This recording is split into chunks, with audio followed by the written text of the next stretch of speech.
Hello, friends. It is Tuesday. It is Masters Week. And I got the whole cast back together again. You know who is not joining us this week, gentlemen? JT, Bryson, Rory, nor Greg. But none of them are joining the Masters Champions dinner either. So we're in good company.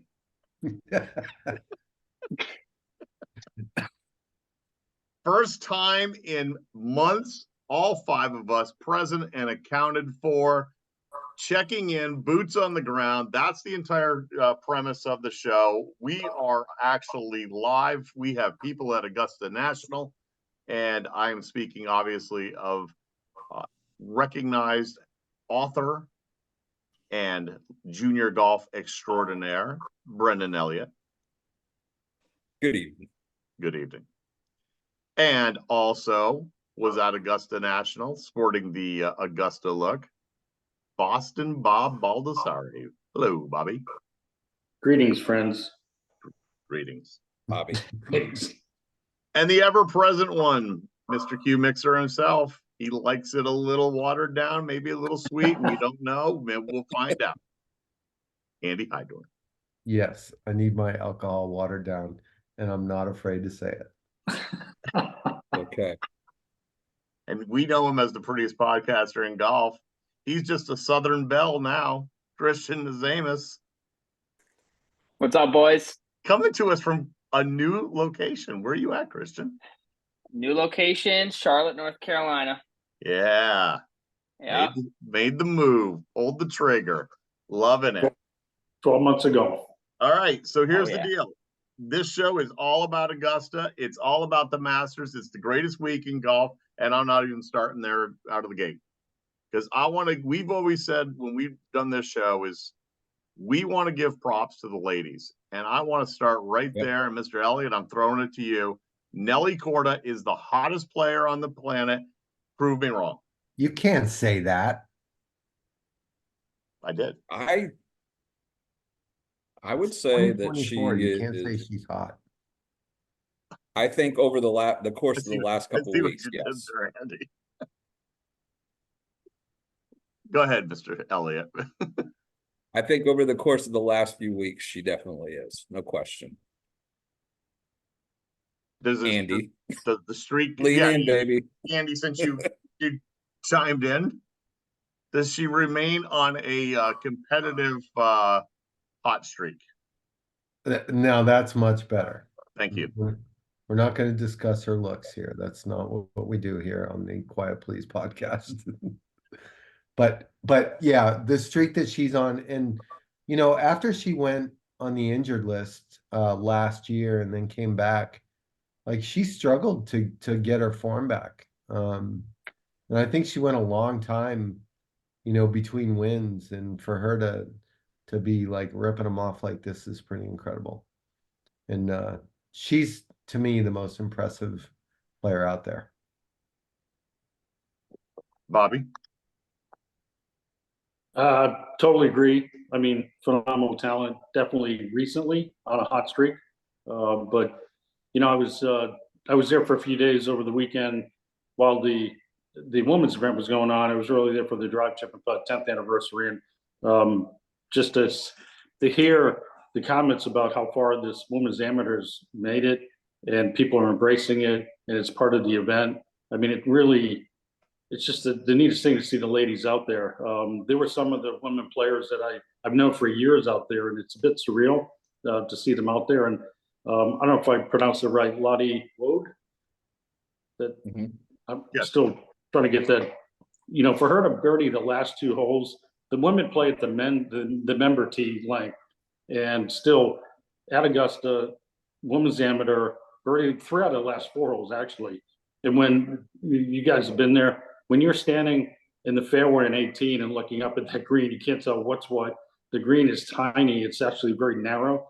And to finish even with the birdie on that hole, I mean, exceptional finish. I don't care who you are. Yeah, that is amazing. Christian, Miss Korda, any thoughts? Do I think she's the best in the world? Is she the player that is playing the best golf in the world right now?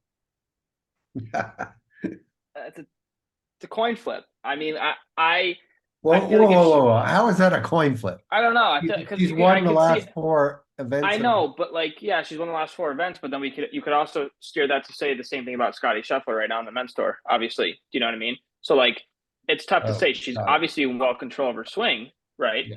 And she's dominant.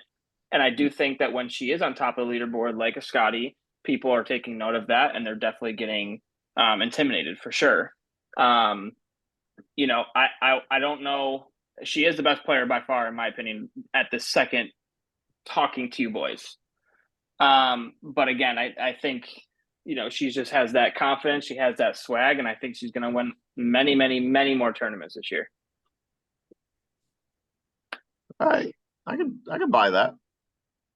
I think that's legitimate. Yeah, So I think they just one last thing on that.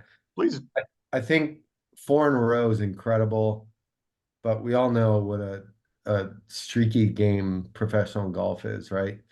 That, you know, it comes and it goes, and while for the greatest players it doesn't go all the way away, but the slight difference between winning and not winning is so small, and you know, you get it for a little while and you take advantage of it, and she's definitely taken advantage of it.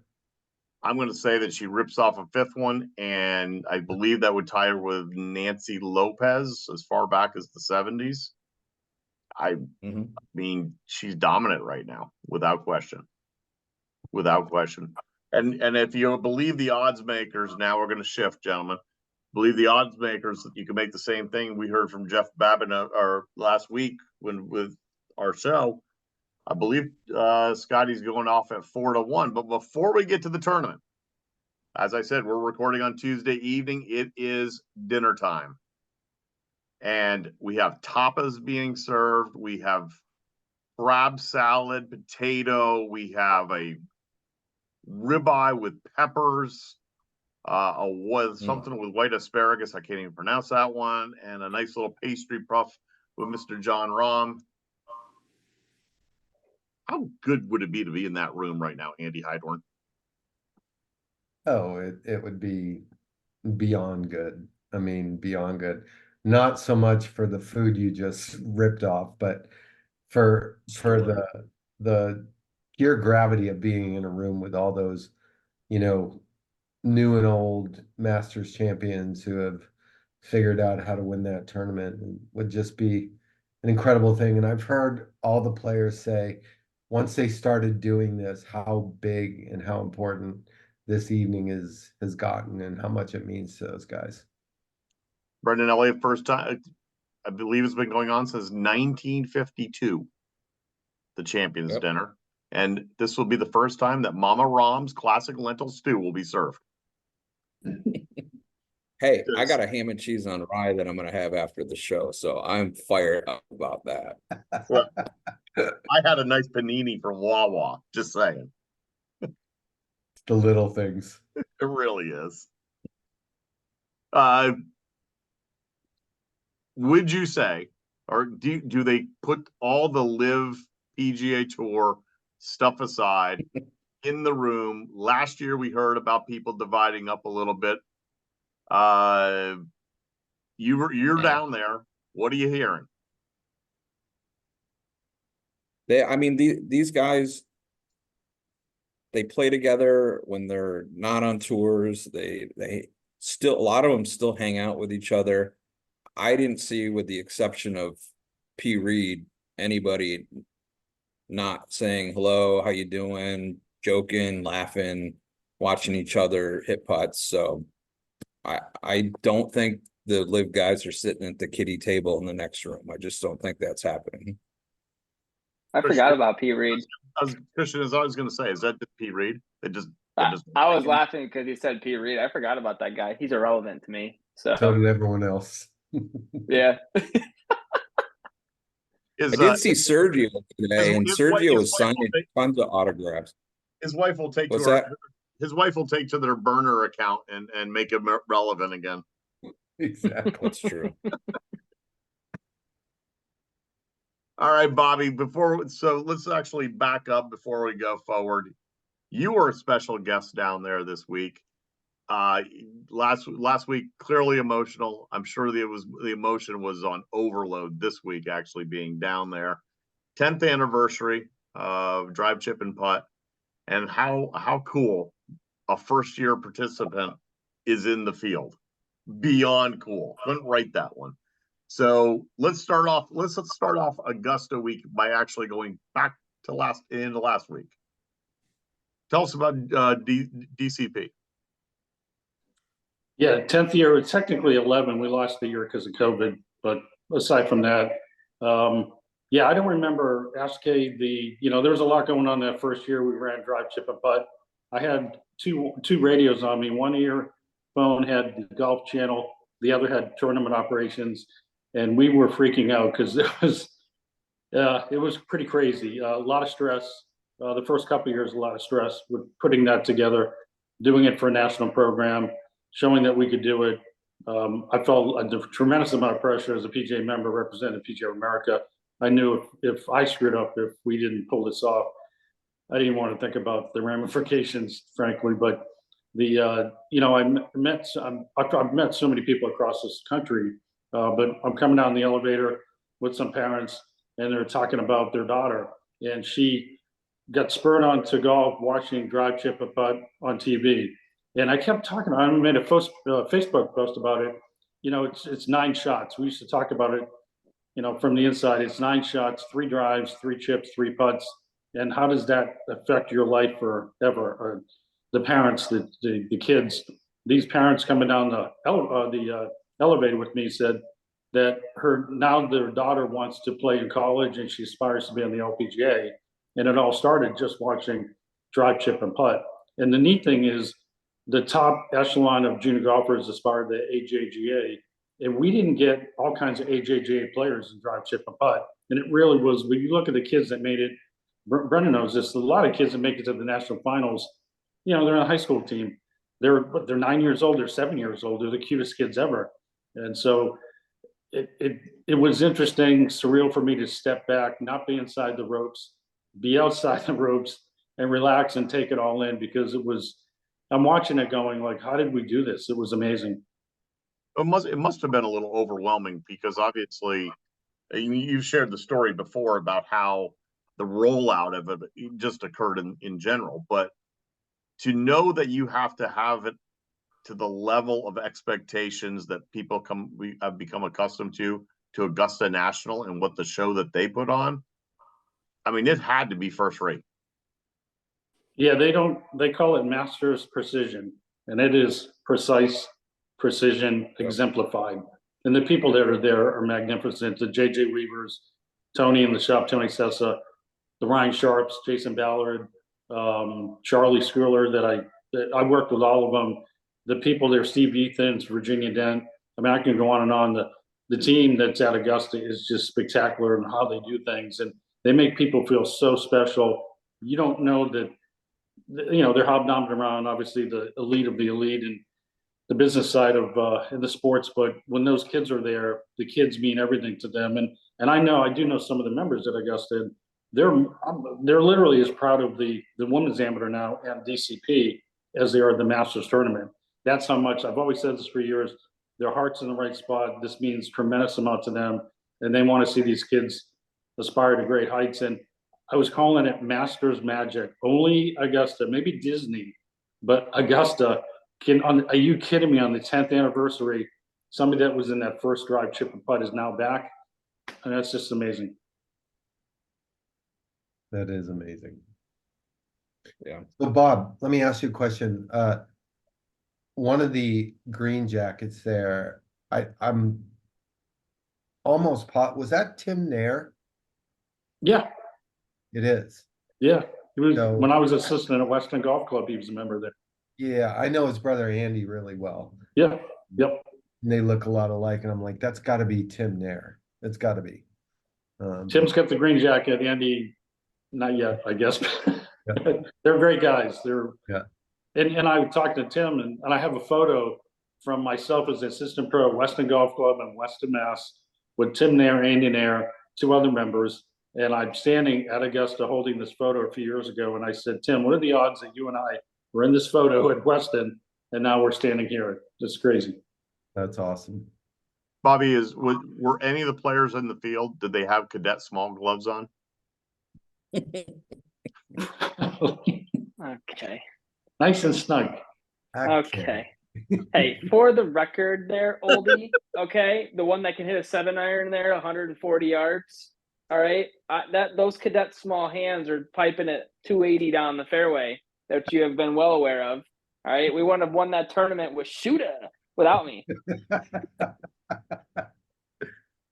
Putting? Hey, bro, you can't bullshit a bullshitter. I give it right back to you. Come on now. Hey, the man's bowing up in his chair there. This isn't even mine. I don't even have a desk in here. This is Allison's. I'm in the process of finding one. I'm in her office right now. That's because you sold your entire existence on Facebook Marketplace last week. We saw it all. I mean, yeah. So why not? All right, sorry, I had to get us off that for a second. Brendon, Elliott, a serious question here: is anything left in the merchandise tent? Did you truly buy everything?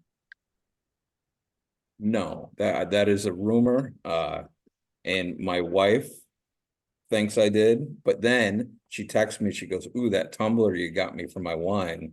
I want 8 of them. Can you get me 8 of them?" So she buys into it too. I took her to DCP a couple of years ago, and she's all about the merchandise. So that's how I get my free pass to spend the money that I do. But and just so everyone's aware, secret. you are in Aiken, literally right across the border right now, and you are there all week long. Jealous. Well, I made a conscious decision to come back Friday night so I can watch the last 2 rounds on TV. Because anybody that's been there, Bobby knows this. It's especially when they're in the hunt on Sunday, it's so hard to get the vibes and the feel. Get in front of a TV. Yeah. Yeah, absolutely. But I want to piggyback real quick. I did that. Yeah. AD, I want to piggyback real quick on DCP. I've had the privilege to be at the finals. I believe this was my 6th time at the national finals, and it pales in comparison to, and ESPN does a fantastic job on the coverage, but being there and seeing the emotion between the parents and the kids. We had a young lady that played in our Little Inksters events when she was 4 and 5 years old, and she made it to finals this year. So I was sitting with her family and watching her compete, and she told me that, look, it doesn't matter how I finish. The fact that I got to be here, drive up Magnolia Lane, that's more than enough for me. And like Bobby said, those are the stories that I think really differentiates this from an AJGA or a US Kids World Championship. Those are all really good competitions for kids, but this is just something completely different.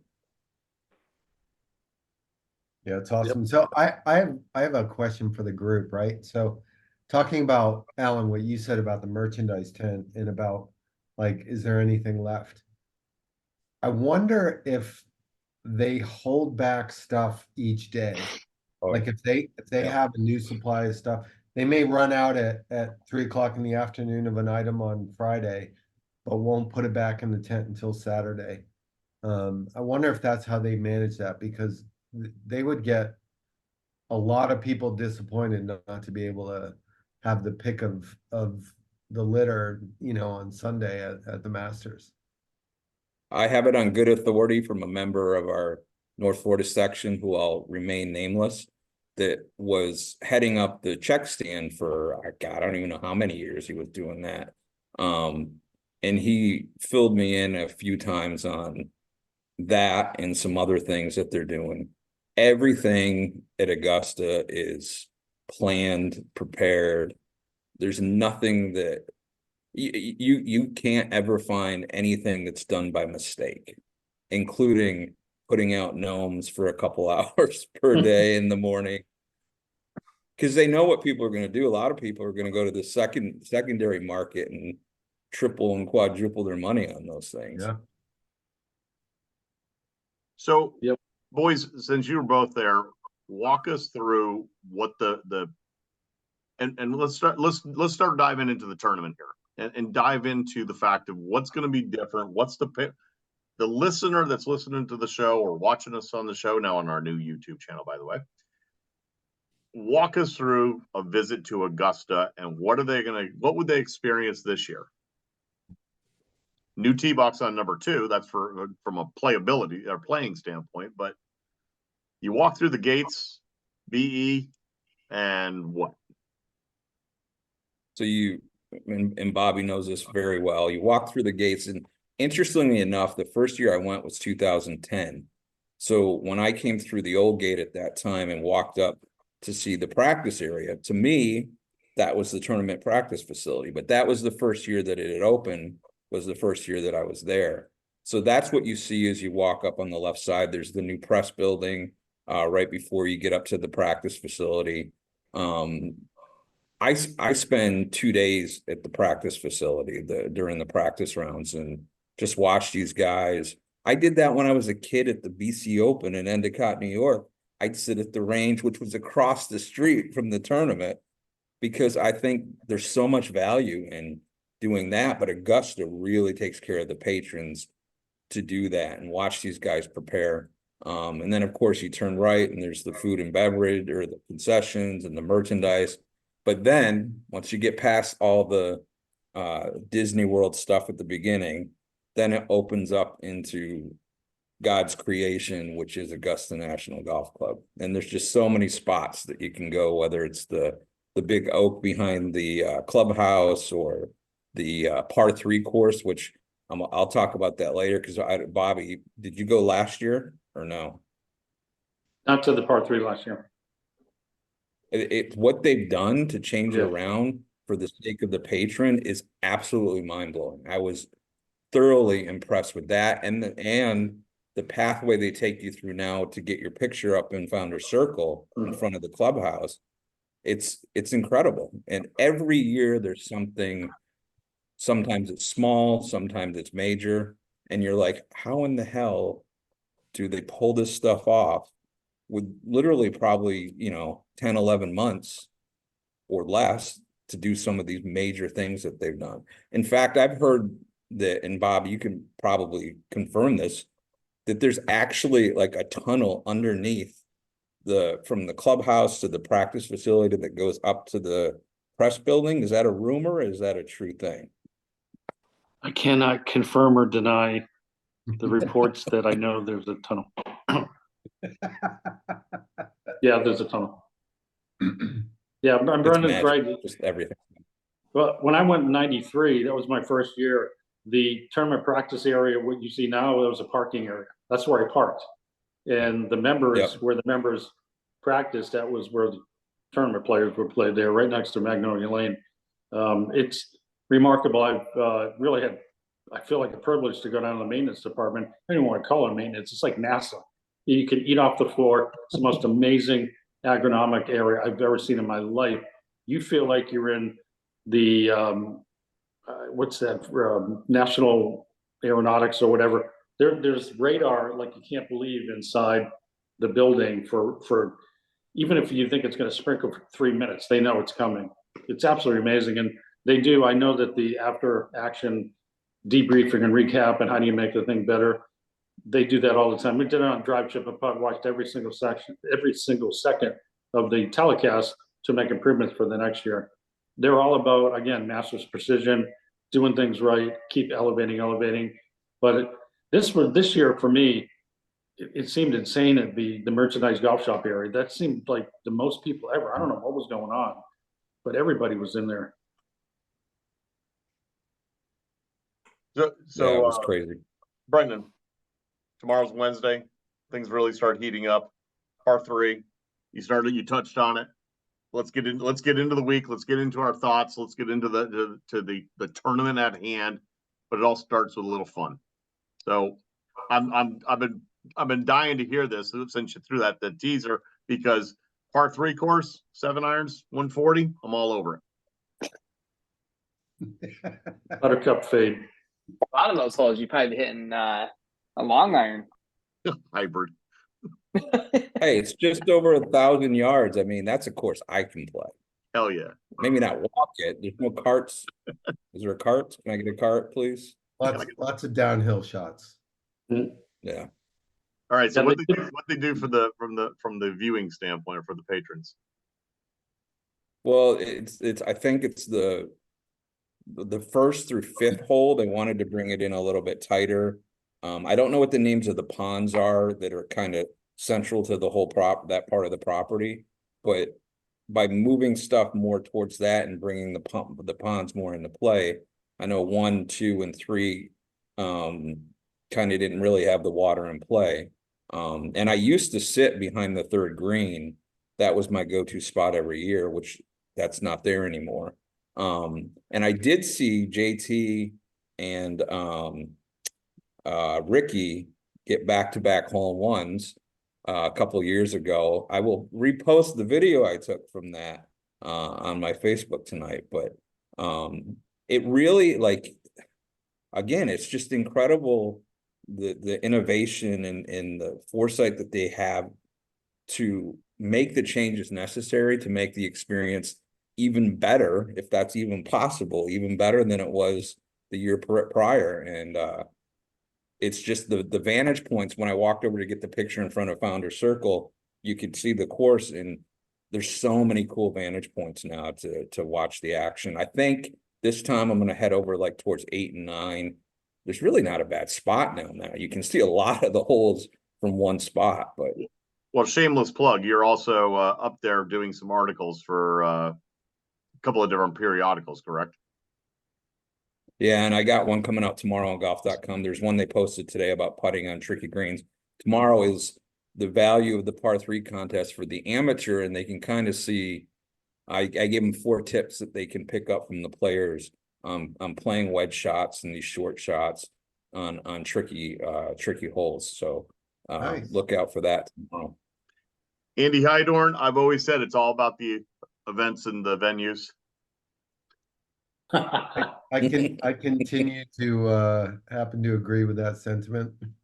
Do you or Mr. Nazamus have anything to say about any course changes? They did some modifications to number 2 in particular. I mean, I saw some guys in front of the microphone say, if you didn't tell us that there's a new tee on number 2, we wouldn't even know. I did see No. that. Yeah. So I think they were expecting something a little bit more drastic of a change, and it's not really that drastic. Christian? I mean, if I'm even being honest with you, I didn't know there was a tee box until you guys just said it. I'm not even kidding. So where's the tee box now in relation to where it once was? Like, where's the tee box now? They like shifted it 5 feet. Yeah, it's a half a tee box Literally. left. So you got to hit a 20-yard draw instead of a 15-yard draw now? Well, the rationale was there's a tall pine about I don't know 100 yards off the tee on the left side that they wanted to allow the faders to. I guess Think about it. Yeah. I mean, I love number 2. Number 2 is probably one of my top 3 holes on Augusta, if I'm being honest, because it's a hole that obviously you can birdie, right? You can eagle it. And we've even seen a double eagle, obviously, but it's also a hole that you can completely just, not take yourself out of it that early in a round, but you can obviously not. You want the momentum to start, right? Because the first 3 holes are arguably, I wouldn't say they're easy, but they're holes that you can go after, and you can go 3 under through the first 3. And I think really 4, 5, and 6 are like those other key critical points throughout your round, because those are the ones that, like, if you want to keep your foot on the gas, those are going to be holes that you have to either just like play an even par. If you play 4, 5, and 6 even par, in my opinion, all week, that's a great week right there, because there's so many other birdie holes out there that you can get. It's just a matter of how quickly you can get off to a hot start on the first 3, in my opinion. Yeah, I think that's a pretty good assessment. I will say that if you've ever seen number 3 in person, you can easily imagine playing a little bit of ping pong back and forth around that green. But That left front part of that green is so skinny and sits so high. Yeah. Yeah. It's so hard. Number 7, when you're there, I think you can get a better appreciation from the tee, how tight it is out there. I mean, Yeah. you Yeah. push it just 10 yards, and all of a sudden you got 3 different thoughts in your head about how I get this on the green. And that hole started with no bunkering in the beginning. Now it's got these, the bunkering there. And I don't know, I think you can see it a little bit on TV, but when you're there, I think you get a paper cut. Those edges on the bunkers are so sharp. They're like, my goodness, it's amazing. Seven's a great hole. It's funny you say that, Bob, because I was watching on the Golf Channel last night or the night before the 1974 Masters, and it was Gary Player won, and Nicklaus was in the hunt, and Jim Colbert was in the hunt, and Dave Stockton was in the hunt. But that place looked so just I know. like mediocre. And Yeah. if that's even the right way to say it, but it was just so unremarkable the way that course looked. I mean, the grass looked shoddy, the greens were slow. It just it's amazing to see in that time period of it's 50 years, right? What's happened to the excellence of Augusta National from then until now is just mind-bending. Like now, like you said, the bunker edges are so sharp. There's not a blade of grass out of place on the whole property. And you look back in 1974 and it looks like, the municipal course here in the middle of Houston. I was going to. Andy or Bob, I think one of you guys said it on a show last year, maybe that, we kind of forget that one of the best innovations in the game over the last 50 years or whatever has to do with the agronomy side of things and taking care of the course. And this is the perfect example of that. Yeah. Well, I distinctly remember that statistic that you shared, Andy. The greens were stimping at 7.7. Yeah. In 1977. Yeah. The number stuck in my mind. And then I saw a video on X on 15, and I can't remember who it was, who literally had the putt roll out 35 feet down towards the water, and that same putt 4 feet back up. Yeah. I was telling some people that, so in 74, as we look back, as kind of mediocre as Augusta looked, back then, Augusta still was looking great compared to other courses. So it just generationally keeps getting, but there had to be a time, Andy, where the tipping point happened and it just went off the charts. I mean, there's golf. I was going to mention this at the end, 18th hole walking up. I'll say it now, Alan. In a golf course, a lot of nice courses take care of the fairways, greens, tees, okay. And then the rough area is pretty good. But then the way it is an expensive maintenance practices to take care of the whole property. I'm telling you, if anybody's never been there, try to find the most way away from everything. You can't find anything without perfection of tweezers on any blade of grass, way off the path. Any normal golf course would say, now let's just sort of native areas, fescues, whatever. It's just freaking, it's mind blowing how perfection is wall to wall. When I say wall to wall, it's the whole entire campus. Even the pine needles are perfect. Even out in the parking lot. Yeah. Everything. But that's what the place is about. I mean, they spent $24 million, I think, on a media center. Once a year they use it. They bought up all the neighborhoods for free parking once a year. I mean, it's remarkable what they do. Yeah, but and now they paid for the media center with all the stuff Brendon bought. Yeah. Well, that was part of, they built that new thing within a year. And but they do have the foundation, and the drive chip apart is part of that. And some of the things they're doing at the patch at the municipal place nearby. And there are other things that are going to be coming down the pike.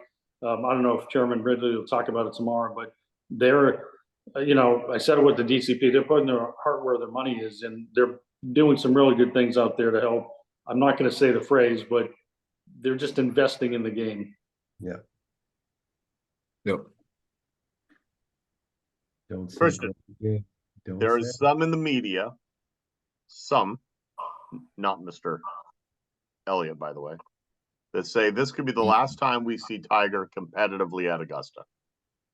Nope.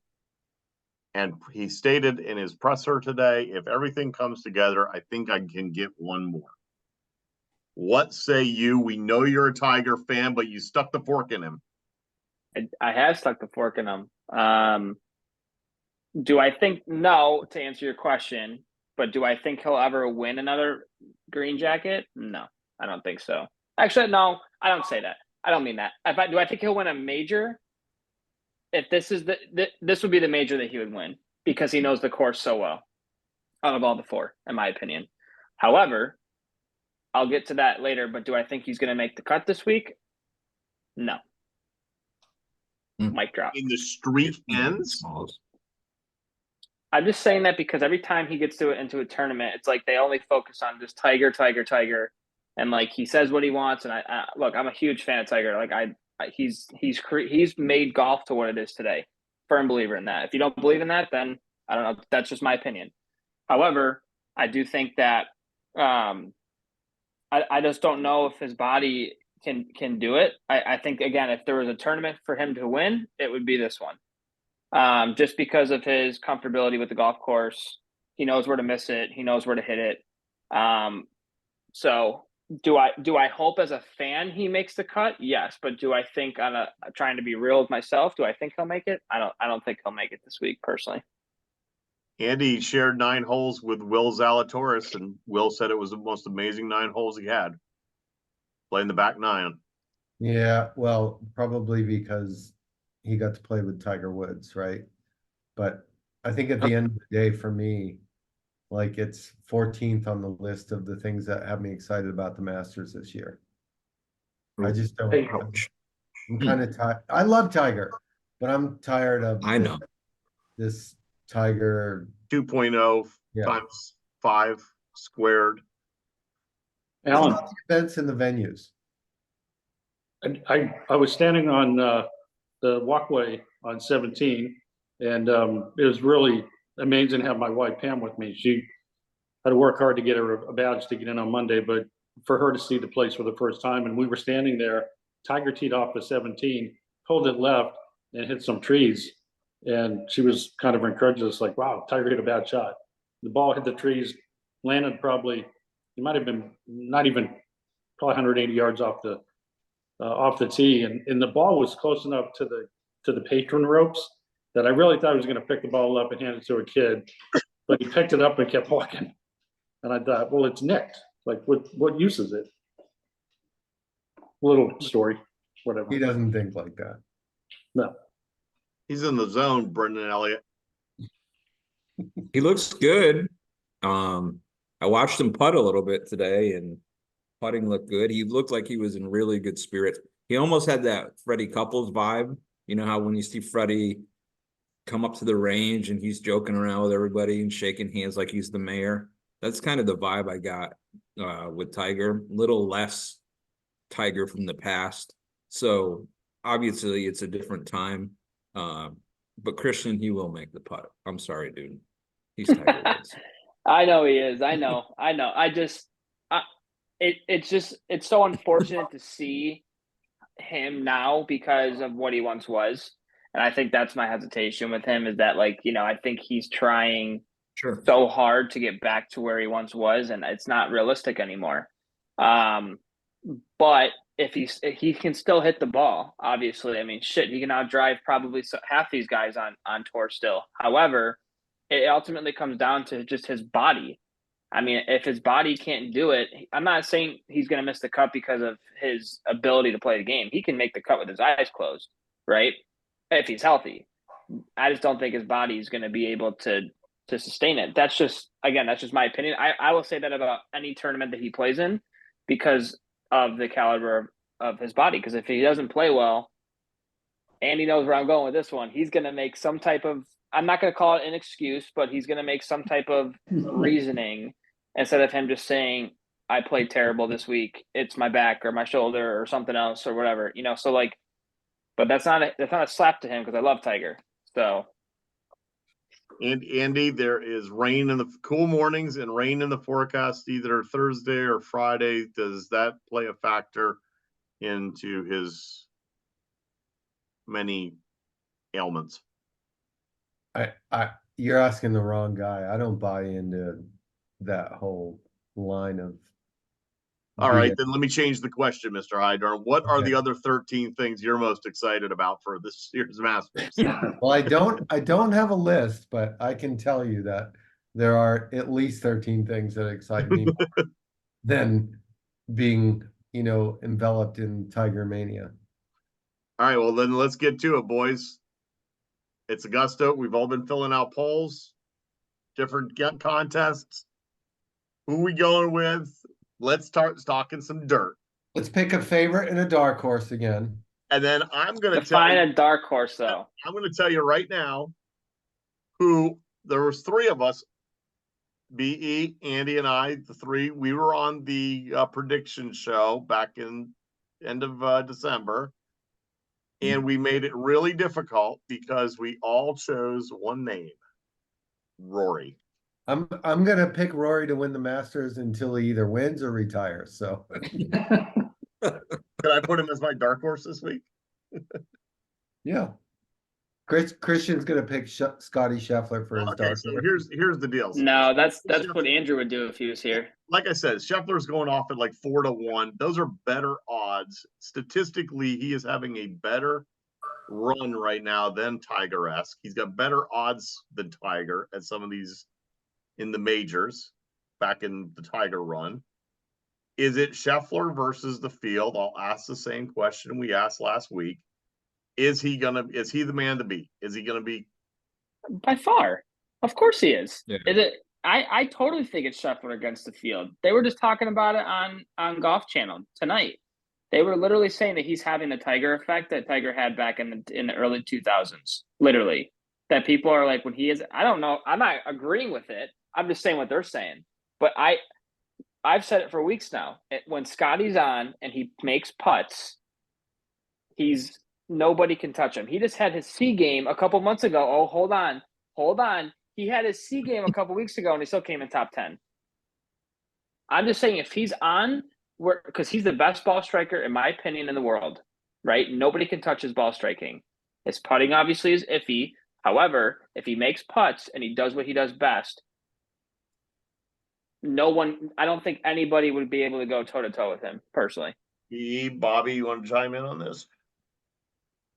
Go ahead, Brendon. It was interesting watching him warm up today.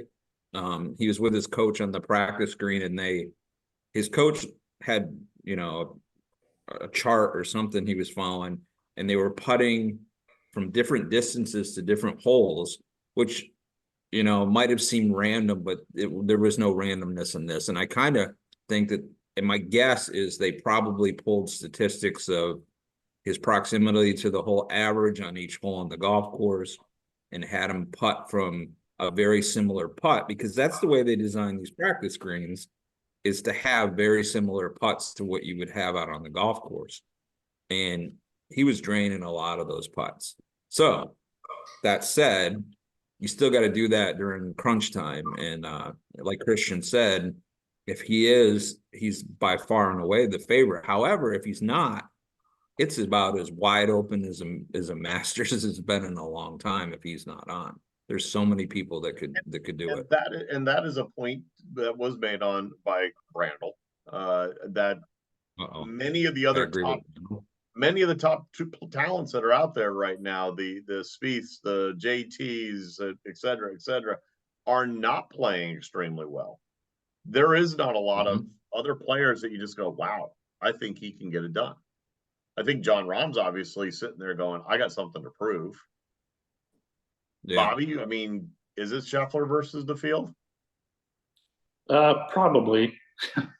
I just say that because I don't know. I think, yeah, it's probably Scheffler versus the field. And when he missed that 5-foot putt that last event, I think if he makes it, it's a different mindset that he misses it. And I know at that level, I don't know, maybe that plays into his trying to focus even more. I don't know, but I can tell you, I watched DJ for a few holes. I wasn't overly impressed with how he was hitting it, and he dropped a couple of times. He dropped a couple of balls, and he hit the same shot back to back. And I thought that's interesting because normally somebody that caliber or any Heidorn caliber, you block it, you make a little adjustment. You may duck hook it, but you're not going to hit 2 blocks or I don't know. Just thought that was interesting. Andy? Yeah, I mean, Bob, you just hit the nail on the head. I was there. I watched him play the last 3 holes in Houston, and he's got in the fairway 183 or 4 yards in from a funky lie ball kind of above his feet, crosswind to a green that sits up, and he hits that shot in there 5 feet, like just incredible. And he didn't touch the hole, with his putt. And if you don't think, I agree with everything everyone says about him, how amazing he is, and when he does have his putter going, it's incredible. But if you don't think that 5-foot putt, like Bob just said, is a part of this whole story, this whole makeup of who he is, I'm sorry. It's his kryptonite, and it forever will be. So, it makes it much harder to say that he's going to win the Masters, right? It just, you have to be able to get the ball in the hole on the greens. I can't wait to get to our picks either. I did hear that was the only putt inside 7 feet he missed. So I don't know. I just think, to Bob's point again, that missing that putt is not a helpful thing for him. All right, Christian. Defend your pick then. Who's it going to be? And no, it's not Scottie. First off, people. All right, it's not Scottie, even though I want to pick Scottie. Pick Scottie. Define a dark horse. Wait a minute. Define a dark horse first, though. What's our dark horse? Brendon said Brendon set the rules. The rule is that pick and dark horse. Who you got? I know, but what's a dark horse? I'm writing them down, by the way. Is that 30-1, 40-1, 50 to like? What's the dark horse? Straight up. Oh, dark horse. I don't care who you. Okay, so I'm gonna say. We'll roll you if we don't think this is a dark horse. I'm gonna say, Xander Schauffele is my pick to win. My dark horse would be Sahith Theegala. Yes. Let's go. I knew B would like that one. I knew B No P. would Reed? like that. Who? No P. Reed? I don't even know who that is. He's missing the cut. Hold on. Before we do the other picks, what is interesting, the whole live thing, we talked that enough, but the fact that these guys coming in, we really don't know how they're playing. And then we look back at last year of how Mickelson and Koepka and Reed and all those guys, I think even DJ played halfway decent. We don't know what those guys are capable of doing. Obviously, Koepka we do, but I don't think we can count some of those guys out. Okay. So on that note, who you got? Oh, me? Yeah. I'm looking right here. All right, I'm gonna just go with the odds and say Scheffler to win. Oh my God, there's so many. Like some of the Canadians, there's a couple of Connors and Hadwin. I don't know. They're strong, man. Vijay Singh, Mike Weir. I don't know. Let's go with Tommy Aaron. Mike Weir will be in contention for like the first 5 holes. I'm gonna say Wyndham Clark. No. I'm gonna change it. Don't write it down yet. I'm gonna change it to Will Zalatoris as my dark horse. That's more of He a dark loves horse. this. Yeah. Okay. Andy, keep it going around the circle. Like I said, I will pick Rory until he retires. Love it. So Rory's my pick, and my dark horse to not copying my little brother there, but I'm going with the Gala as well. Champions Golf Club member and one of the nicest people around. BB. Okay, my pick. I think he's got something to prove, and he's typically a big game hunter player. Koepka.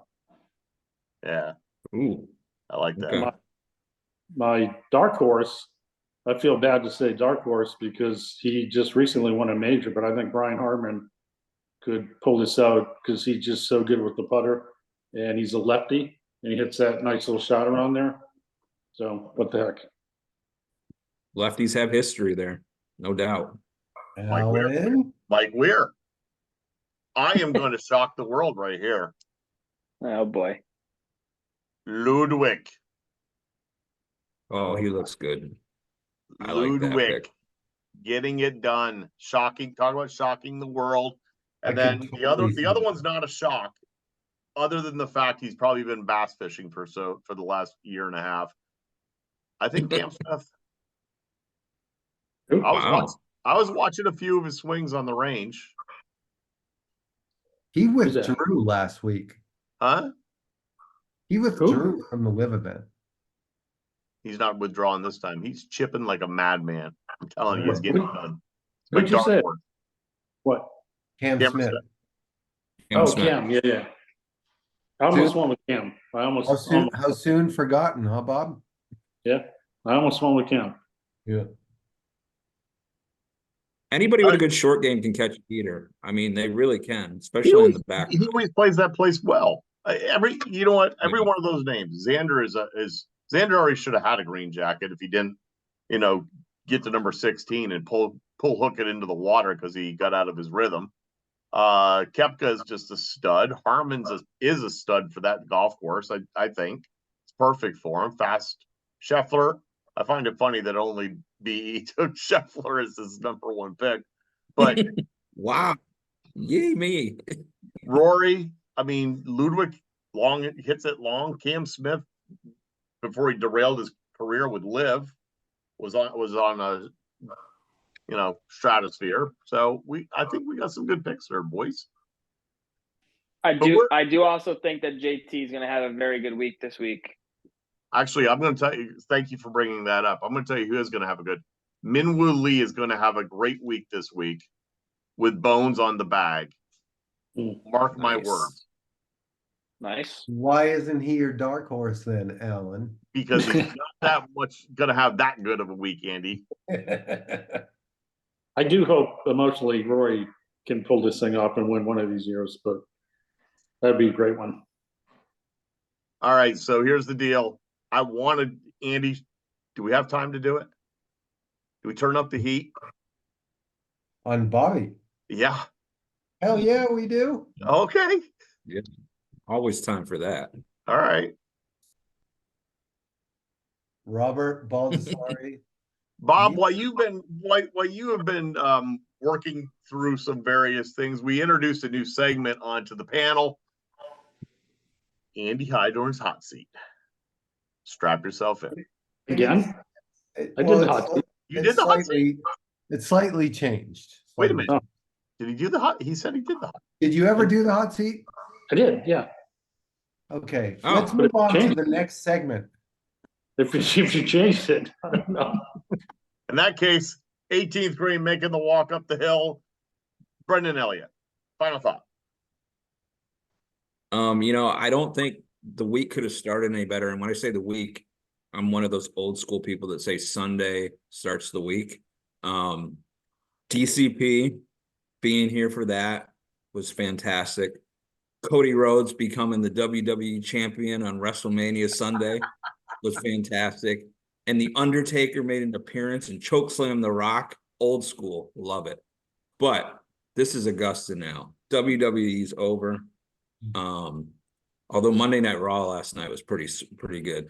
Anyway, I love Augusta. I'm glad that I made it up here despite all my mental issues, including watching WWE.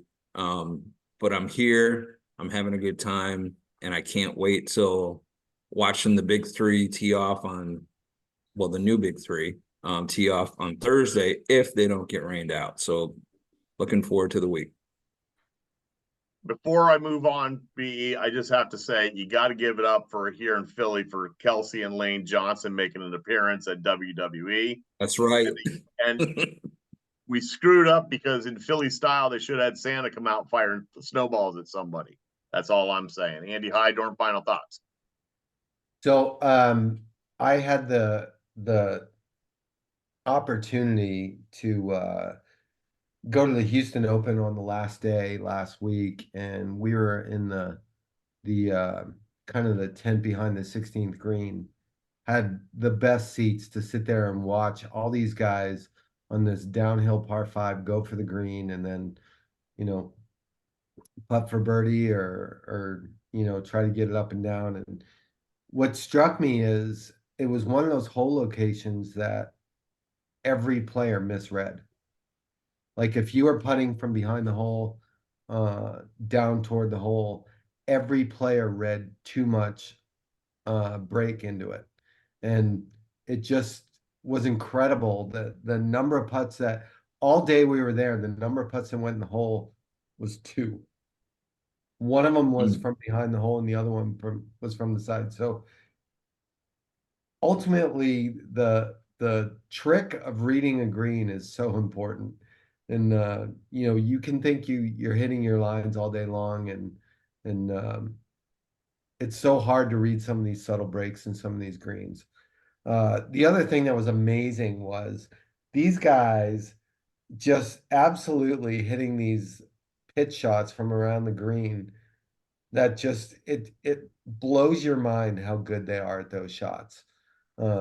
Just the speed that they hit them with, and you know, the softness that the ball comes off the club, and it's just an amazing thing to watch. One last thing, to shout out to former guest on the show, Rob Oppenheim, who lost in a playoff Sunday on the Korn Ferry Tour. Missed a 4-footer on the playoff hole to continue. But shout out to Rob. He's still gutting it out and working hard and competitive on the Korn Ferry Tour at 44, 45 years old, whatever he is. It's pretty amazing that he's still working as hard as he is and still being successful. Shout out to another former guest or a friend of the show, Kevin Roy, for being right there also. Yeah. Christian, final thoughts. Yes, sir. Final thoughts for me are I'm happy that the band's back together. And I'm pumped about this week. It's one of my favorite weeks of the year. Obviously, watching the Masters, I love it. I think it's one of my favorite tournaments all year. So I'm excited to sit on the couch all weekend, do absolutely nothing, drink a couple of beers, and watch hopefully a great golf tournament and a great finish. Again, guys, continue to follow us on social media. You know, we have a lot of great stuff planned, and it's always great to get together with the boys. And just always remember that when bad things happen, good things are always coming around the corner. Here. BB. Well said, CN. You know, Andy mentioned something earlier tonight about watching a certain golf event in 1974. And, you know, I saw a segment on Golf Channel. So many of the players were asked what was the most special event or favorite event, or if you had one event, or whatever the wording is usually. And, you know, you get the 4 majors and you can make a case. Certainly you try to make a case for each one of them, but there's something so unique about Augusta, 90 years, same location, the people that started it, and the refinement. We talked about that earlier. And like every single year, little better, always analyzing. The first time I went in 93 I remember obviously all the holes where the tees were mostly, and they've moved things back. They've made changes, but you get the Champions Dinner, you have the par 3, you've got the tradition of Thursday morning, the first tee, you know, hitting the shot, Nicholas Watson and player now. There's just so much about the whole place. When people go there, somehow civility reigns. I can't explain it. You go there and people that normally would be blankety blanks outside the gates, they're just so kind. We had a camera malfunction, and Pam and I were saying to people, would you mind taking our photo? And they're taking the photo and then emailing you the photo, and the no running, and just everybody. There's just something about that place. Can't explain it. You have to be there. But yeah, I guess, it'll never happen in my dreams. But, if you had to win one, there is something so special about that little place in Augusta, Georgia. So my final thought on the heels of DCP, we got our own little junior thing. I want to give a shout out. I want to actually give some time back to BE.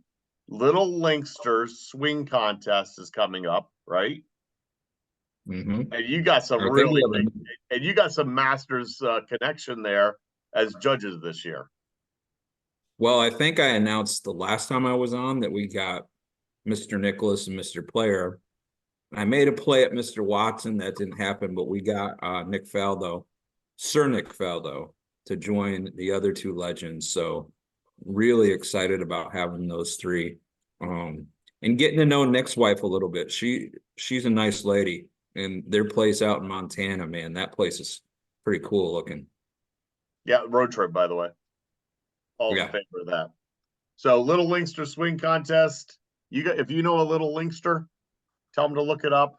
Where do they get find it? When's it officially launched? Littlelinksters.com. It kicks off I'm gonna say Monday next week, possibly Tuesday. I gotta get stuff finished. Get on it, folks. Enjoy Masters Week. I'm sure everybody will be like myself, camped out in front of the TV all day Sunday. We'll catch you next week.